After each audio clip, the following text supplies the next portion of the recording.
Fala galera, canal Historiano, mais um vídeo sobre a história do cristianismo, e no vídeo de hoje nós vamos estudar como que surgiu o papado, talvez uma das instituições mais importantes da história do cristianismo. Então corre comigo que tem conteúdo fresquinho.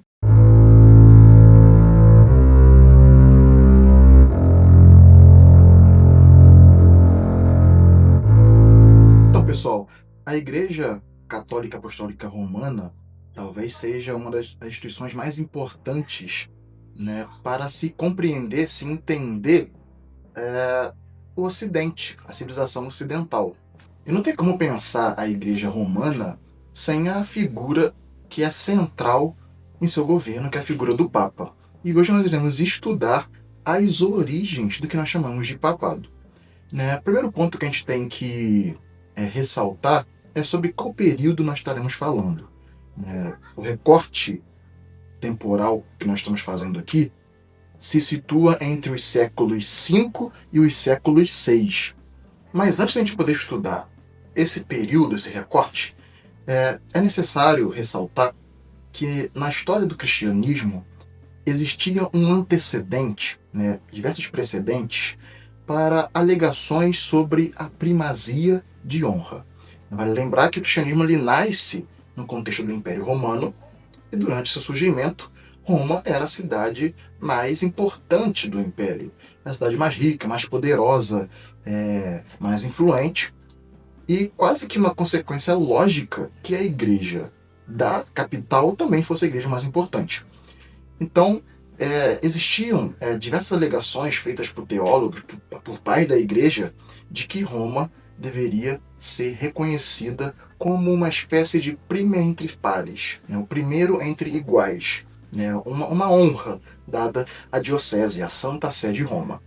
Alguns pais da igreja vão até se utilizar de interpretar as Sagradas Escrituras, como por exemplo a passagem do livro de Mateus, capítulo 16, verso 18, em que Jesus se dirige ao apóstolo Pedro, que é tido pela tradição cristã como o fundador, o primeiro Papa, fundador da Diocese de Roma, e Jesus se dirige a Pedro e diz: Tu és Pedro, e sobre esta pedra edificarei a minha igreja. Então, interpretando este versículo como uma evidência da origem divina do papado, muitos dos pais da igreja vão defender a primazia de Roma a partir das escrituras. Mas além das escrituras também nós tínhamos a ocorrência de realidades factuais. Por exemplo, quando o cristianismo se torna a religião privilegiada sob Constantino e mais tarde vai se tornar a religião oficial do Império Romano, nós vamos ter uma realidade em que sempre que tivéssemos uma crise eclesiástica, era muito comum apelar ao bispo de Roma, naquelas igrejas que estivessem sob a autoridade de Roma. Mas existia no cristianismo uma configuração eclesiástica que não pode ser ignorada, que é o que nós chamamos de patriarcado ou de pentarquia. Existiam 5 cidades principais, 5 dioceses eclesiásticas, que eram dotadas de autoridade: Roma, Constantinopla, Antioquia, Alexandria e Jerusalém. Esses 5 patriarcados eles eram organizados, divididos, a partir de determinadas características políticas, culturais, linguísticas. Então, tirando Roma, todos os patriarcados estavam fincados em territórios orientais. Roma, com a oficialização dessa realidade de pentarquia, era a única sede patriarcal do Ocidente, o que já favorecia a sua posição nas terras ocidentais do Império.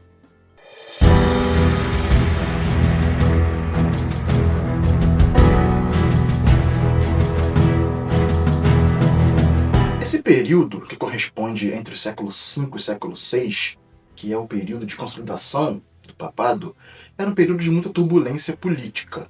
Aqui já tem um vídeo que eu fiz aqui no meu canal sobre o processo de queda do Império Romano, a crise do Império Romano nos seus territórios ocidentais, nós tínhamos os povos germânicos que estavam cada vez mais se estabelecendo politicamente e também militarmente em diversos territórios do Ocidente. Então, esse período de turbulência política gerou um vácuo de poder que seria assumido pela figura do Papa. Então, o processo que nós vamos ver de consolidação do poder do papado coincide com o processo de estabelecimento dos povos germânicos, desintegração da parte ocidental do Império e, principalmente, o processo de conversão desses povos germânicos ao cristianismo. A figura do Papa ela foi importantíssima para a questão de qual cristianismo seria praticado por esses novos povos. Vale lembrar, e aqui também tem um vídeo no meu canal sobre isso, o card está aparecendo aqui, sobre a questão do Concílio de Nicéia, que condenou uma heresia chamada arianismo, só que foi uma heresia que continuou persistindo por muitos séculos. Então, alguns povos, alguns líderes, alguns generais que representavam diversos agrupamentos, aderiram à versão ariana do cristianismo. E a versão oficial do Concílio de Nicéia, que vai ser chamada de versão nicena, ou também católica, era a concorrente, era a versão oficial, autorizada. Então a figura do Papa foi muito importante para que esses povos aderissem à versão nicena, a versão autorizada, a versão católica. Então essa é basicamente a configuração política da parte ocidental. Vale lembrar que a parte oriental do Império continuou existindo, após o século V.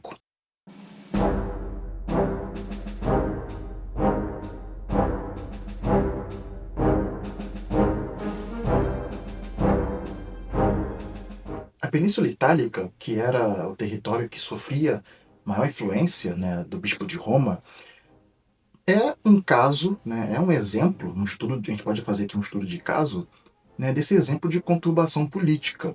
A Península Itálica ela passou por diversas comandos, alternâncias de poder. Nós tivemos os lombardos, os godos, depois nós teríamos o Império Oriental recuperando territórios na região. A região da Itália foi atingida com diversas pestes, guerras, fome. Então, era um período de muita tensão na região. E aí nasce uma nova realidade. Eu já expliquei aqui no vídeo anterior que, com o processo de cristianização do Império, a antiga elite senatorial foi se transformando, foi mudando de natureza, migrando para a nova instituição mais forte, mais poderosa do momento, que era a Igreja. Então, muitos membros da aristocracia eclesiástica eram também membros da aristocracia política e civil. Muitos bispos eram líderes espirituais, mas também líderes civis. E é isso que vai acontecer com o Papa, que vai não só ser o líder espiritual do Ocidente, o patriarca do Ocidente, como também um estadista, vai governar Roma, vai ter toda uma realidade de administrar os bens temporais da Santa Sé. É nesse período que nós vamos ter uma distinção mais clara do clero em dois grupos, o clero regular e o clero secular. O clero regular seria aquele que vivia sobre votos monásticos, seguindo uma regra monástica, e o clero secular é aquele que tinha mais contato com o povo, estava vivendo no século, ou seja, no mundo. Outra novidade que o século V testemunha é de uma nova influência do Bispo de Roma em outras regiões. Por exemplo, no Concílio de Calcedônia, que já foi falado aqui no canal, nós vamos ter um papel protagonizado pelo Papa Leão, chamado o Grande, que é um documento chamado Tomo de Leão, que foi muito importante para a definição doutrinária acerca dos debates sobre cristologia, sobre a natureza da pessoa de Cristo. E essa é uma novidade, já que, basicamente, os temas, as discussões teológicas que envolviam os concílios eram de natureza oriental, envolviam termos da filosofia grega, eram conceitos orientais. A partir do século V vamos ter uma novidade que é uma maior influência do Bispo de Roma nessas discussões. E é muito curioso esse período, porque nós vamos conseguir identificar com clareza dois modelos distintos. No Ocidente, que é politicamente diverso, uma colcha de retalhos, o que vai ser, o que vai dar o tom de unidade, né, a criação da cristandade latina é principalmente a Igreja sob o governo do Papa, sob o governo do Bispo de Roma. No Oriente, que politicamente permaneceu coeso, né, o patriarca de Constantinopla estava completamente submetido aos interesses do imperador, né, da figura política imperial. Então, a igreja funcionava no Oriente, apesar dessa coesão política, a igreja funcionava como uma espécie de departamento religioso, sempre obedecendo aos interesses do imperador. Então, há uma contradição. Numa região nós temos muita diversidade, mas uma maior liberdade para a figura espiritual e religiosa, que é o Papa. E no Oriente, embora coeso politicamente, a figura religiosa, que era o patriarca de Constantinopla, não tinha tanta liberdade assim.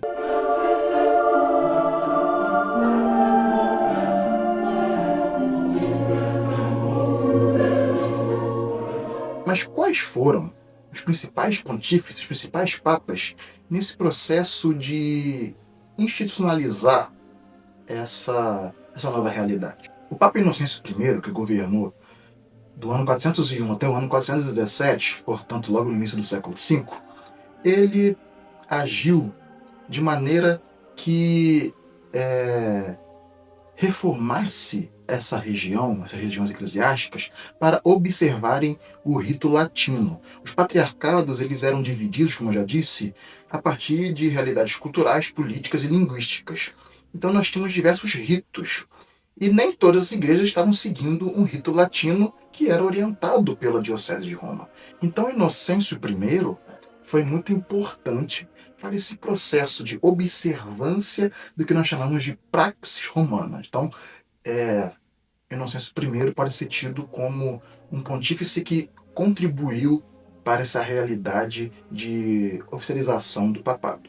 Outro papa que contribuiu para isso foi o Papa Celestino I, que governou do ano 422 até o ano 432. Celestino foi muito importante para consolidar uma prática que era a possibilidade do fiel e também do membro do clero de apelar para Roma, o que apontava para uma realidade política jurídica, né, dessa diocese a novos patamares, uma nova proporção. Então, o Papa Celestino I foi importante para essa oficialização jurídica, é o direito canônico se consolidando no Ocidente. Não podemos esquecer de Leão Magno, que já foi citado aqui nesse vídeo. Leão Magno, que é tido por alguns como o primeiro grande papa. Ele governou do ano 440 até o ano 461, muito importante no Concílio de Calcedônia. Mas existe até uma história curiosa sobre Leão, que serve como um arquétipo para a gente poder refletir aqui nesse vídeo. Leão viveu na época da incursão dos hunos no Ocidente, povo que vinha da Mongólia, atravessou essa região da Ásia, o leste europeu, e buscava, ameaçava muitas regiões ali do Ocidente. Então existe uma história de que Leão se encontrou com o líder dos hunos, Átila, ou Huno, e que nessa reunião Leão teria convencido Átila a não saquear Roma. Seja essa história verdadeira ou não, lenda, seja ela lendária ou verídica, ela simboliza uma ideia de que a igreja se tornava a guardiã da civilização ocidental. E a pessoa do Papa era a que orientava, era o norte, era a figura que governava esta instituição portadora da civilização.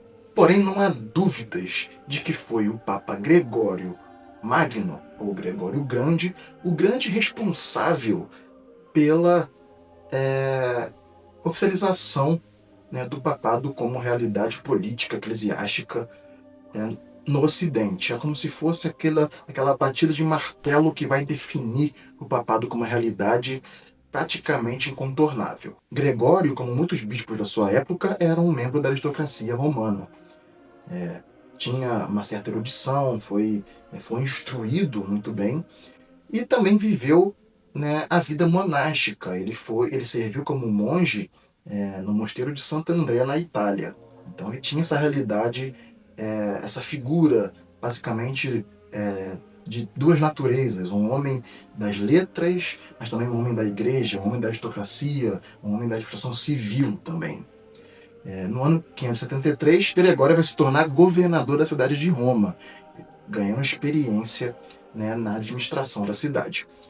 Porém, o que vai talvez mudar a sua vida vai ser a sua aproximação com o Papa Pelágio II. Pelágio II nomeia Gregório como seu representante, seu legado, seu embaixador papal lá na corte do imperador no Oriente, em Constantinopla. Foram basicamente 10 anos, né, 8 anos em torno ali, né, de experiência diplomática, né, nessa vivência como estadista, que com certeza contribuiu, né, como experiência para a vida de Gregório, que depois se tornou um secretário pessoal do Papa. Quando Pelágio II morreu no ano 590, a eleição de Gregório como Papa foi quase que unânime. Então Gregório agora assumia o governo da igreja. Como eu já frisei aqui anteriormente, a Península Itálica vivia momentos de muitas crises, principalmente a cidade de Roma. Nós tivemos pestes em Roma, doenças, grandes desastres naturais, como inundações, que favoreciam esses vetores de doenças, fome, enfim. Era uma situação que atingia grande parte da população. E uma das grandes praxis, né, grandes ideais, né, do pontificado de Gregório era o cuidado pelos pobres. E ele se dedicou boa parte do seu ministério, boa parte do seu pontificado, se dedicando. Né, foi a grande dedicação do seu ministério, o cuidado para com os pobres. Gregório também foi importante por enfatizar algumas reformas no ministério. Né? Existe um livro dele que é muito famoso, que são as suas regras pastorais, né? Instruindo o clero, principalmente o clero secular, que vivia em contato com o povo, né, nas paróquias, né, os padres, a seguirem uma regra, a seguirem uma espécie de conduta. Gregório foi importante por essa instrução. Gregório também exerceu reformas, né, na liturgia, na vida prática da igreja. Nós chamamos hoje de o canto gregoriano. Gregório estava dando uma nova forma à liturgia, às missas, aos cultos que eram exercidos no dia a dia da igreja, no seu contato com o fiel. Gregório também foi um dos pontífices que mais contribuiu para a adesão, né, conversão de diversos povos à versão nicena do cristianismo, a versão católica romana. Né? Por exemplo, ele enviou o missionário, né, o monge, Agostinho da Cantuária para as Ilhas Britânicas, que foi exercer missão entre os anglos, né, no que hoje nós chamamos de Inglaterra. Então Gregório foi uma figura importante para patrocinar essas missões. Na área da teologia, né, Gregório também se aventurou como teólogo. Ele não era tão original. Né, ele recebia muita influência de Santo Agostinho de Hipona, reforçava a interpretação alegórica, né, das escrituras, que já era uma realidade desde o século II, né, pelas escolas de Antioquia, de Alexandria. Mas ele foi importante por incorporar algumas crenças que eram anteriores a eles. Alguns pais já tinham se envolvido com essas crenças, mas eram muito populares. Por exemplo, existe um mito de que ele inventou a doutrina do purgatório. Isso é um mito, Gregório não inventou. Mas com certeza ele foi um dos responsáveis pela incorporação dessa doutrina, né, para que um dia se tornasse oficial, né, na doutrina católica.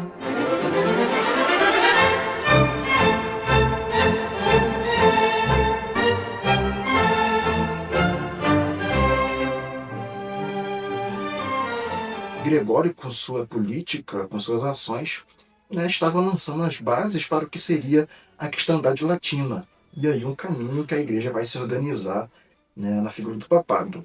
Né? É claro que o que nós chamamos de monarquia papal ainda não existia.